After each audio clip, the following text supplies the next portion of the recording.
Guys, Niko Price versus Morono. Now, stay with me. I'm actually going to take you upstairs to a coffee machine. We are going to do a coffee machine review. And I maintain the greatest coffee machine in the world you're about to witness. All right. Two things. You do not know, or at least it has never been stated, how good Niko is. Like you don't know that.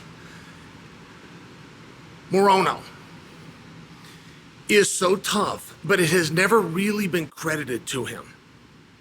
Like, I feel like Alex, I feel confident in telling you that he must look up to Nate Diaz. And I tell you that because he fights just like him. And yeah, he'll throw in a few more spins. But what I'm speaking about is a guy who, when he does interviews, his most personally proud accomplishment, tool that he brings to the sport is his black belt in jiu-jitsu, but he doesn't use it when he gets in the ring. He doesn't try to use it. It's like this secret weapon that gives him this huge confidence. I think that Nate has this same mindset.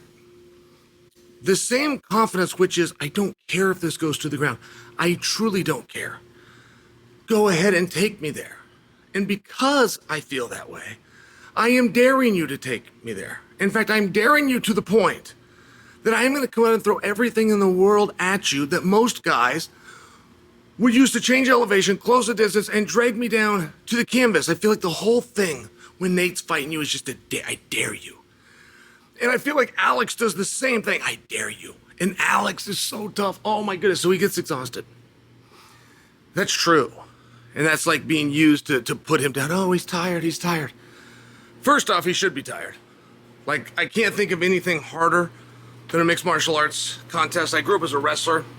Talking about how hard wrestling was, but the guy's trying to score on you as opposed to damage you. All right, it's my turn. Hold the thought. All right, I turn this thing around. Can you guys see? All right, look at this coffee maker. Now this thing, this is $20,000.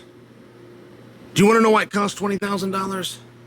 Because it's worth $20,000. All right, now, slide my cup in. Yeah, that's not a big surprise to you, right? But I come up here and just take a look at all these options. I can have anything I want. Oh, by the way, it doesn't end here. Right, there's a scroll function. All right, go back. I don't want chocolate milk. So I'm gonna go gangster style, which is a coffee, black, like a man would have. I'm gonna brew. Oh, look at that, it lights up. Oh, look at my cup down there looking shiny and new. Look at that. I can do anything I want. On the back side, so you got all your beans in here, okay? On the back side, it's completely plumbed for water. How nice would that be? I mean, one of the most annoying things at my house of making coffee is just getting it ready. Like, you gotta get the beans in here, and then sometimes you get the whole beans, so you gotta spin them and crush them, you gotta put them in, you gotta get the little white thing that goes in their filter. But then you gotta add the water.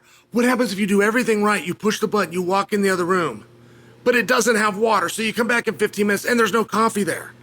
I mean, having it plumbed, I don't know, that's like a fantasy to me. That, oh, look at what a beautiful, I even chose the ounces. I don't know if you guys saw that. I even chose the ounces. I put it at 6.5.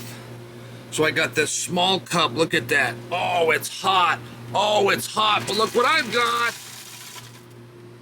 Look at that. Look at that. Got myself a little bit of ice. Okay? Now, when you're looking at Alex, he's so tough. He is so tough. And yeah, he got exhausted. That's true. I can't think of anything harder to do. But when you get exhausted, you're done. It's over. It's the number one goal of your opponent isn't to hurt you. That's just what you say at a press conference. You say at a press conference because the fans aren't going to understand it because I'm going to try to get him tired. The number one goal is get him tired. So a man with fatigue will quit, right? Fatigue will create a coward out of any man, but it's true. He's trying to get him tired. He's trying to get you tired. So then when you become a professional, when you become an expert at this, you learn to conserve your energy. You learn where you're going to use those spots, and then he's doing the same thing. He's trying to conserve his energy and wind your battery down. So when Alex Morono got to that spot, but didn't quit, So when Alex is clearly exhausted, he's gotten to that point. That is not a lack of training. That is not too much weight cut. That is, you found yourself in some positions. Your opponent made you exert. Your opponent went to the body. That's called, you punch a hole right in the gas tank. And you attacked your opponent at a higher volume. There's times where you do a sprint. And if you do that sprint too early, or if you attempt to look for a finish, if you ever try to finish, you're not going to win a decision. I mean, it's you really got to be careful. And in our sport, we are so encouraged to go out there and get the finish. It's a little bit different. Like here, let me give you an expression. In boxing, right, you're going to be fun. You're doing the media, you're doing the build-up, you're trying to get the contract. You get the contract.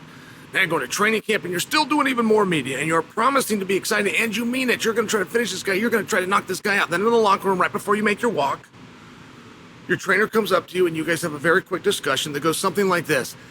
Tonight, let's just win. Next time, we'll look good. And you have that conversation every single time.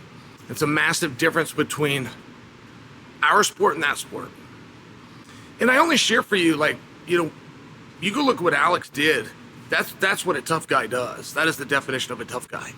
To be that exhausted, to have that kind of adversity, right? Fighting's not about the punches and kicks. That's called aggression. Being able to stay in there when you want to stop, knowing you can't win. You have no ability to win. You're too exhausted to mount an offense to win. But you stay in there anyway, trying to find a way. I mean, come on. Alex, that was awesome. And then when you go over to Niko, you don't really understand how good he is. Like for skills and for understanding the sport, for having reach and length. We always talk about a height advantage, or we talk about a reach advantage, but there's no such thing. It just means more. Height advantage just means who has more of it. Reach advantage is who has more of it. There's no advantage. You don't ever see anybody that knows how to use it. Well, that's not always true. There is a Jon Jones that comes along every now and then. There is a Dan Hooker that comes along every now and then. And there is a Niko that comes along every now and then and understands range. So all of a sudden, those guys, what do they have in common? They can use their elbows, they can use their hands, they can use their knees, and they can use their feet. And even though everybody is allowed to do that per the rules, there's not very many guys that can use all four of those weapons because they don't understand range. But Niko does, and he does because he's really good.